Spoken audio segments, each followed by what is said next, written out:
Olá, eu sou a doutora Andressa Sartor Arada y voy a presentar esta investigación que ha sido realizada también con mis compañeros, el doctor Óscar Ulloa Guerra, la doctora Juliana Acevedo Gómez y la doctora Risel Martínez Sierra. Hemos hablado respecto a las identidades, etnocentrismos y el currículo, las pautas para el diseño crítico curricular como un proyecto comunitario intercultural. Vamos a empezar esta estructura hablando respecto al currículo y qué debe enseñar un currículo. Cada país en el mundo, en el área de educación, tiene regulado por las leyes, de acuerdo a la política educativa diseñada e implementada, su currículo educativo, que no es más que el documento que precisa los contenidos, materiales y recursos que deben ser presentados y abordados en las instituciones educativas en todos los niveles establecidos. El currículum es el recurso pedagógico del que disponen los docentes de manera general, dado que en el mismo incluyen los planes de estudio, los criterios, los fundamentos, la metodología y los programas para proporcionar a los alumnos y alumnas una formación académica integral. Asimismo, incorpora todos los recursos académicos, humanos y materiales que son requeridos para cumplir con el diseño curricular en función de la normativa vigente.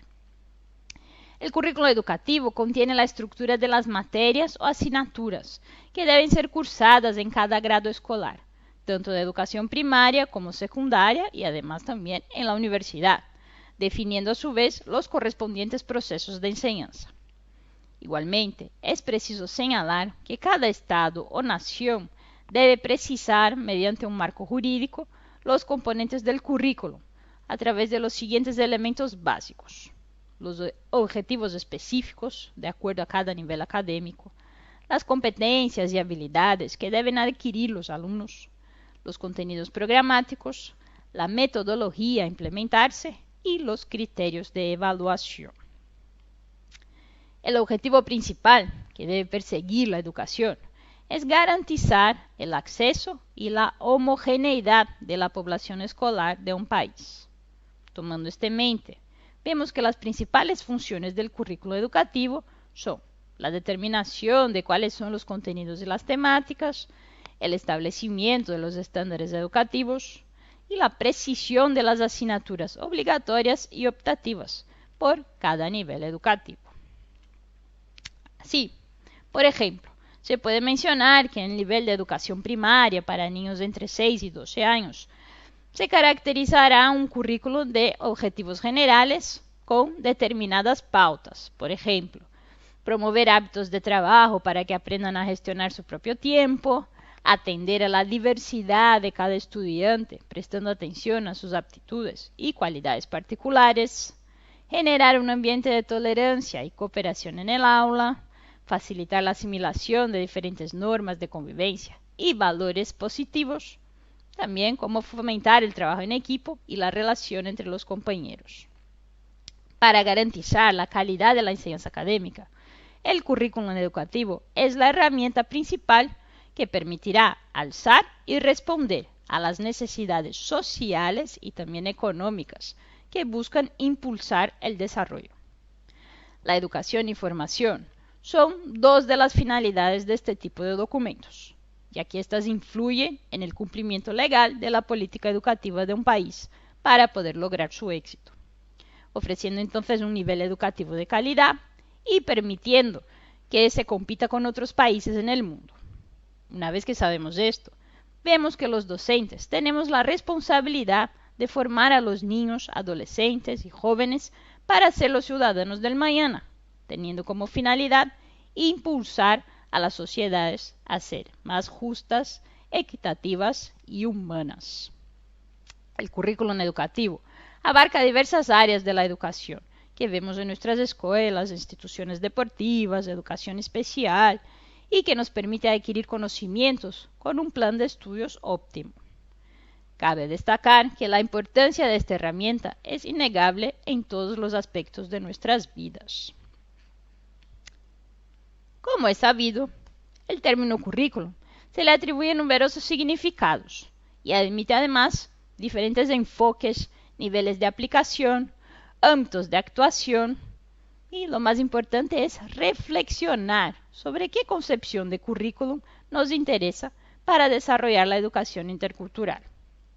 Conviene entonces superar una concepción restrictiva de este currículum, centrada en la especificación de planes de estudios y objetivos, áreas, contenidos, para poder definirlo como un conjunto de experiencias implícitas y explícitas que constituyen las vivencias de los alumnos y alumnas en los centros. Visto así, el currículum va mucho más allá de un listado programático de contenidos. Impregna los pasillos, los patios, las aulas, condiciona la percepción que tenemos de los otros, las posibilidades de participación, las interacciones, las interrelaciones, los mensajes de aceptación o incluso de rechazo, sean estos explícitos o encubiertos. El currículum selecciona unas realidades culturales y también silencia otras. Las prestigia o las desacredita. Y en definitiva, el currículum deviene, consciente o inconscientemente, en la propuesta cultural que un centro ofrece a su comunidad. Y esta propuesta, desde un enfoque educativo intercultural, debería ayudar a representar las realidades culturales del contexto y además favorecer en la práctica que los alumnos y alumnas puedan dotar de significado a sus experiencias vitales cotidianas.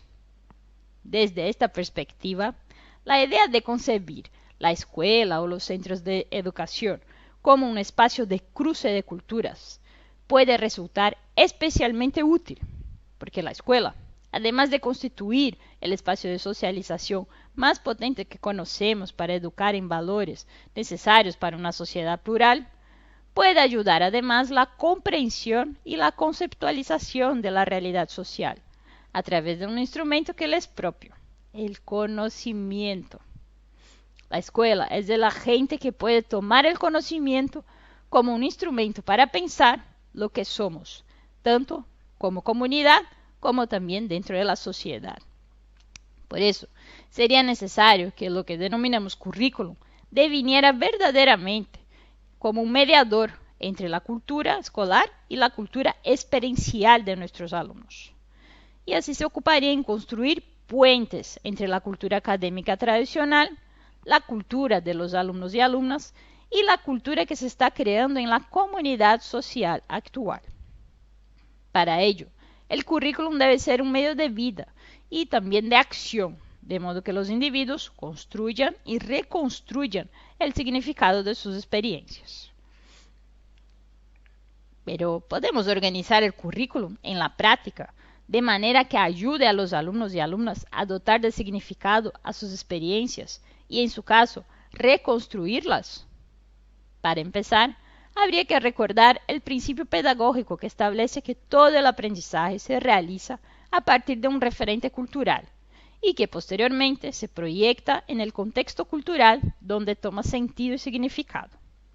Hay que tener en cuenta esta doble referencia cultural de ida y vuelta en cualquier proceso de aprendizaje. En segundo lugar, el papel del currículo en la educación intercultural habría de consistir justamente en establecer el marco de actuación que haga posible este proceso de análisis y de reconstrucción del pensamiento. Para ello se requieren al menos dos condicionantes: partir de la cultura experiencial del alumno y crear en el aula un espacio de conocimiento y acción compartidos. El currículum intercultural como proyecto comunitario intercultural en la formación universitaria. Lo comunitario no es algo preexistente o reducido a determinantes espaciales, geográficos, organizativos o incluso económicos. Asumimos entonces lo comunitario como un proceso en construcción que se distingue por la participación y la cooperación de sus miembros para la solución gradual y progresiva de las contradicciones potenciadoras de su autodesarrollo. Por lo que hemos visto hasta ahora, podemos comenzar a deducir que el objetivo de una propuesta curricular intercultural debe ser ayudar a los alumnos y a las alumnas a comprender la realidad sociocultural desde la complejidad y la diversidad, y asimismo dotarlos de los conocimientos, las destrezas y las actitudes necesarias para reflexionar sobre la propia cultura y la de los demás. Proponemos entonces unas pautas metodológicas para esta readaptación curricular. Pauta 1. Construcción de una matriz diagnóstica curricular, el prediagnóstico y el diagnóstico. Esto implica que los colegios revisen de forma colectiva y participativa sus diseños curriculares, sus prácticas pedagógicas, sus acciones docentes y actitudes que generen exclusión y que acaben por legitimar jerarquías y reproduzcan etnocentrismos. Pauta número 2. La construcción colectiva de acciones para un currículo intercultural. Esto supone elaborar indicadores de cambio para un currículo intercultural, la definición de unos objetivos, la proyección de posibles soluciones y también la delimitación de acciones de cambio. Pauta número 3. Implementación del proyecto comunitario curricular intercultural. Sería entonces la ejecución de las acciones. Y por fin, la pauta número 4, la evaluación colectiva y sistemática de las acciones. Una evaluación de impacto y sistematización. Hacía ya mucho tiempo que no aparecía en los centros educativos un debate pedagógico con tanta intensidad, con tantas posibilidades. Como hemos visto, ahora el reto es desarrollar un enfoque verdaderamente intercultural, global, una perspectiva que, superando un tratamiento focalizado dirigido a los diferentes, nos implique a todos. Una perspectiva que nos ayude a dar el salto de la consideración de las culturas en plural a la revisión de la cultura escolar en singular. Porque la escuela, además de socializar en los valores necesarios para una sociedad plural ya comentados, diálogo, interacción positiva, compromiso, integración, cohesión y empatía, pues puede ayudar a la comprensión y a la conceptualización de la realidad social a través de aquel instrumento genuino que conoce y controla, el conocimiento. La escuela es el agente que puede tomar el conocimiento como este instrumento para que podamos pensar qué es lo que somos en comunidad. Y es aquí donde el currículo intercultural puede cumplir un papel fundamental, mediar entre la cultura escolar y la cultura experiencial de nuestros alumnos y alumnas. Como hemos visto, un currículo intercultural, además de poner en cuestión la selección de contenidos, que a menudo viene sesgada hacia modelos culturales estándar, se emplea en considerar el propio proceso en que estos contenidos son tratados. Un proceso que pone en evidencia que los contenidos son productos socioculturales y que el aprendizaje debe hacer patente esta diversidad de concepciones, evidenciar su sustrato cultural, entender los conceptos sociales desde diversas explicaciones y que estas explicaciones también sean culturales. La educación intercultural puede así suponer una excelente ocasión para desarrollar un debate pedagógico y también ideológico de primera magnitud. Y en definitiva, puede ayudarnos a desarrollar propuestas, experiencias educativas, materiales curriculares, prácticas para hacer una escuela mejor para todos. Muchas gracias por vuestra atención.